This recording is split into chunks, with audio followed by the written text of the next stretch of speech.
বাংলাদেশে বর্তমান সময়ে খাদ্যদ্রব্য এবং অন্যান্য নিত্য প্রয়োজনীয় দ্রব্যের মূল্যবৃদ্ধি ব্যাপক হারে হয়েছে এবং তা বাজারে সবসময় পাওয়া যাচ্ছে না। এই ব্যাপারে বিএনপি লিডাররা মানে খালেদা জিয়ার পার্টির ইউনিট সরকারের ওপর তীব্র আক্রমণ করেছে।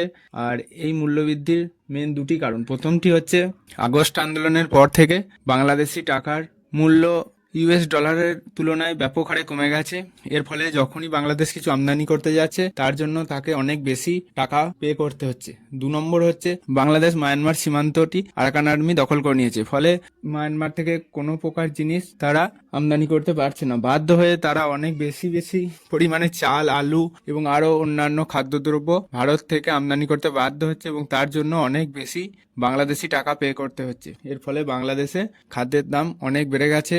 ভারত যদি এইরকম সময়ে রপ্তানি বন্ধ করে দেয় তাহলে বাংলাদেশে দুর্ভিক্ষ দেখা যেতে পারে, এমনই মনে করছে বিজ্ঞজনেরা।